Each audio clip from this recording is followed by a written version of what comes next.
How to know when to give up on a manifestation. First of all, let's start by replacing give up with the word surrender. Your desires are never given up on. They exist in the field of potentialities and are only waiting to materialize when you let them. So, when should we surrender our desire over to the universe and let it all go?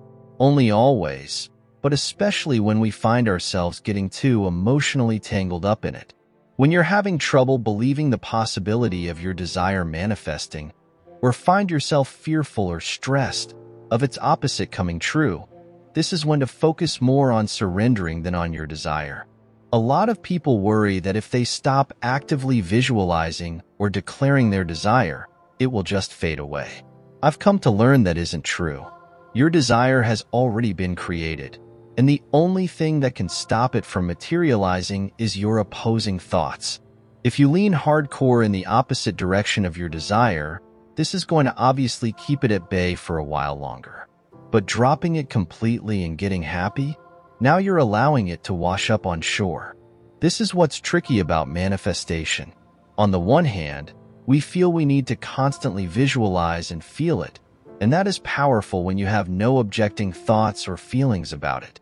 But if you do have contradicting thoughts or feelings, or if you're fearful of the opposite happening, then you're holding on too tight. You're suffocating it just a little bit. Shifting your focus elsewhere allows your desire the chance to breathe and materialize. To stop obsessing over a manifestation we're desiring, we have to shift our mindset and let our main focus be on our vibrational well-being.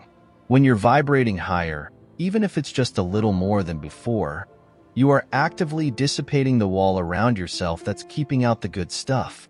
The wall of doubtful, fearful thoughts and beliefs. Here are 3 ways to let go, surrender, and get back into receiving mode. Number 1. Shift into a state of surrender. Giving up implies no longer believing it's going to happen.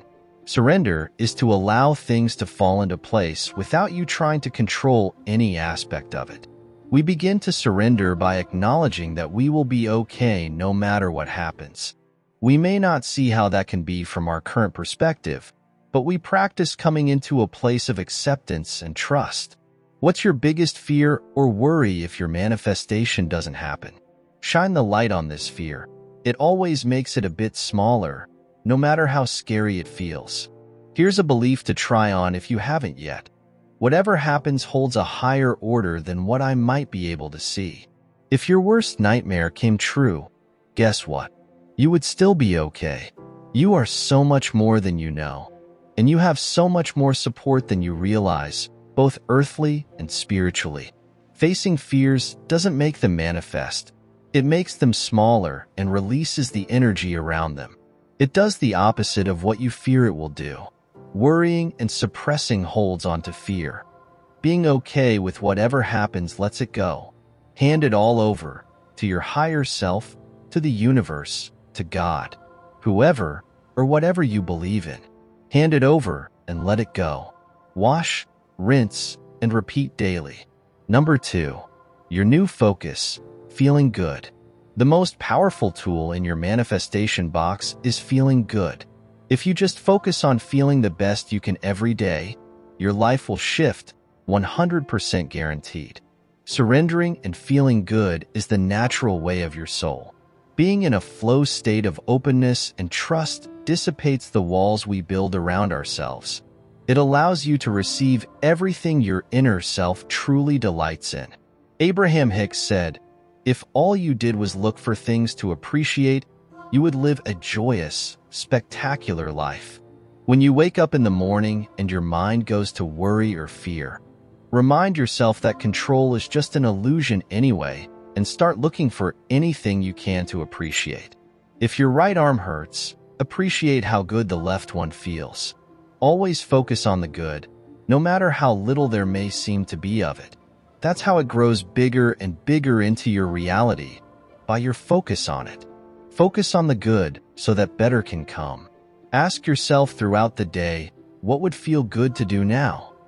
Even if you're at work, you can ask this question and fulfill it in some small way. It could be, it would feel good to walk around for a few minutes. Or listening to my favorite podcast while completing this next task would be nice. What would feel good right now? Number 3. Have a mantra and backup tools. All of this stuff takes daily practice.